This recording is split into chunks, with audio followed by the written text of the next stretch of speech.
Welcome back to Walsall Fan TV. Match reaction. Newport 2, Walsall 4.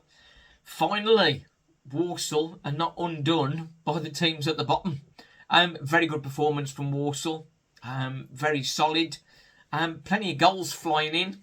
But the two we did concede, very well taken goals. The first one for Newport that started the scoring. Absolute plum. Top bins, right hand corner. And then the second one they scored. Nice tidy finish as well. But the game started well for Walsall, or reasonably well. Matt Sadler had made one change. Ryan Finnegan was in for Brandon Comley, but didn't particularly play in the CDM role. They moved Lakin into that, so was Clark and Finnegan in the eights, but they were quite fluid in all fairness. In the very first minute, Elvis volleyed over from close range from a Clark cross. Should have scored there. First corner was cleared off the line from Clark's volley. And then Canu had a chance similar to the chance where he scored against Eastleigh. The ball being slid down the channel from Evan Weir, but wasn't to be. Kai Whitmore, though, gave them the lead on 15 minutes. Gave Newport the lead. Superb finish, top corner. They'd progressed down the right. A little flick inside had put their guy away, crossed it over, and Kai Whitmore, absolutely superb finish, gave Miles Roberts no chance. You could say that perhaps Finnegan lost his man, but let's just give credit. It was a great goal. A minute later, Walsall got level. Charlie Lakin, excellent shot from Evan Weir's cross, I think it was. Hit the post and went out, and Carno responded and calmly slotted home to get us level. And then 17th minute, just a couple of minutes later, a carbon copy of Weir's pass again to Carno. Keeper saves, and Finnegan is stepping in to finish it. Walsall continued to dominate the game. Newport having plenty of possession, but not really threatening Walsall. 36th minute, Walsall made it 3-1. Finnegan at the far post.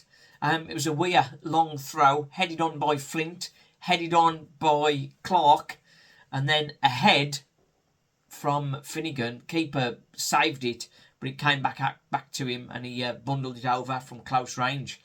So Walsall sitting pretty at that point. But just before half time, they got themselves one back. Long throw on goal, headed on by Courtney Richardson, dropped to Jed Garner, back to goal, and we allowed him to turn and slot it home.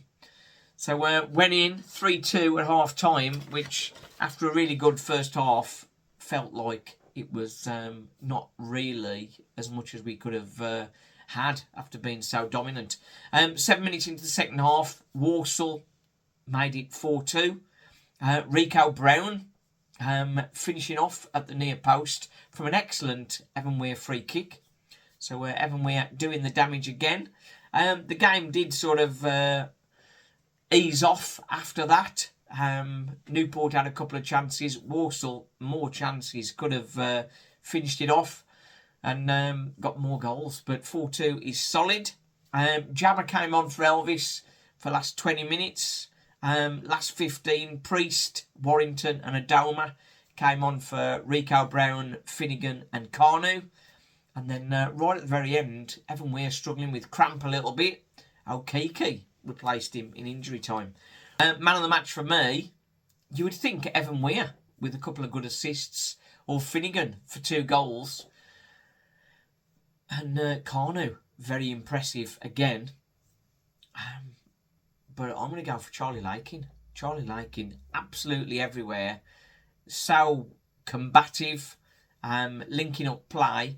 And those balls that Evan Weir's putting in, it's Lakin that's getting the ball to him.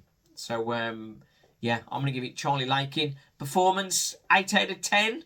Would have been more if we hadn't to let 2 goals in. but 8 out of 10 is good. S&S Steel Stock performance rating. The moment that made me smile, you know what? Not slipping up against teams at the bottom is what makes me smile. In other news,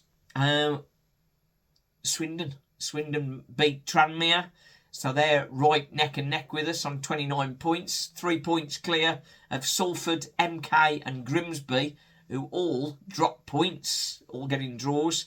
Gillingham back to winning ways, up to 6th. Beating Bristol Rovers. That's 5 games on the bounce for Bristol Rovers. Darryl Clark, he's going to be in trouble unless he sorts that out. Bristol Rovers got a good, expensive squad, and they're just not getting the results. Not that I'm worried. Gillingham up to 6th, sort of back on it, with Gareth Ainsworth sort of back in the fold, as it were. Crewe and Notts County, good wins for them as well, so they're close behind. Chesterfield slipped up, only 3-3 draw with Accrington. They were behind, I believe, and then went 3-2 up, and then a bit of a calamity handed Accrington a point. It's all about consistency in this division. Everybody can beat everybody on their day. But as we are, Walsall, 15 games, 29 points. Next up, Colchester. I'm away next week, so we'll have a match preview coming up for that just before I go. And then we're back to Smash Burgers on Saturday. Walsall Fan TV, thanks for watching. Joy and the pain.